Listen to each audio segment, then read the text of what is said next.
সীমিত পরিসরে কোনো সত্যকে গোপন করারও অবকাশ রয়েছে। বৃহস্পতিবার প্রায় আধ ঘন্টা লাইভে দেয়া হেফাজত নেতা মামুনুল হকের এমন বক্তব্যের সাথে সম্পূর্ণ দ্বিমত প্রকাশ করেছেন হেফাজতের সাবেক নেতারা।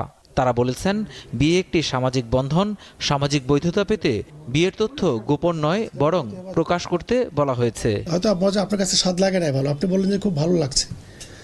এতটুকুন মিথ্যার আশ্রয়, এটা মিথ্যা না, এটা স্ত্রীকে সন্তুষ্ট করার জন্য এতটুকুন বলা যেতে পারে। আসলে আমি যতটুকু জানি যে স্ত্রীর সঙ্গে এই সকল বিষয়ের বাহিরে কোনো ব্যাপারেই মিথ্যার আশ্রয় নেওয়া এটা যুক্তিসঙ্গত না এবং শরীয়ত সম্মত না।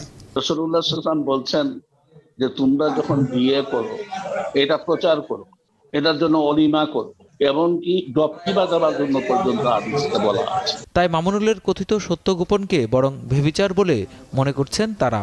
উনি ওনাকে বিবাহ করছেন কিনা এইটাও সন্দেহ।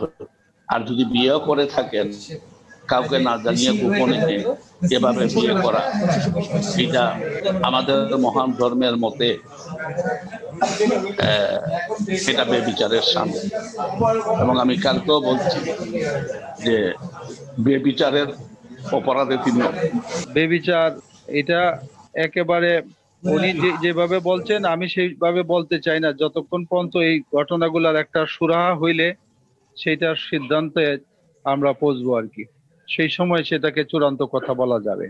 কেউ যদি কাউকে বিবাহ না করে তার সঙ্গে অনৈতিক সম্পর্ক করে এটাকে আপনি ব্যভিচার না বলে কি বলবেন, সেটা আমি মামুনুল হক সাহেবের কথা বলছি না, এটা অ্যাজ এ ম্যানের কথা আমি বলছি। পৃথিবীর যে কোনো ব্যক্তির জন্য ইসলাম অনৈতিক সম্পর্ক এটা ব্যভিচারের মধ্যেই শামিল করে।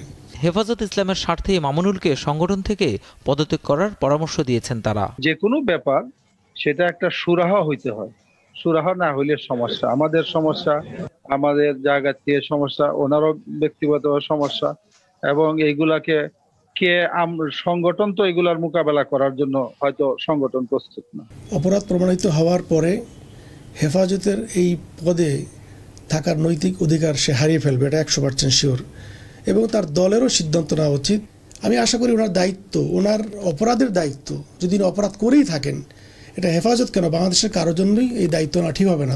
এদিকে মামুনুল হকের বিষয়ে সিদ্ধান্ত নিতে রবিবার চট্টগ্রামের হাটহাজারীতে একটি জরুরি বৈঠক ডেকেছে হেফাজত ইসলাম।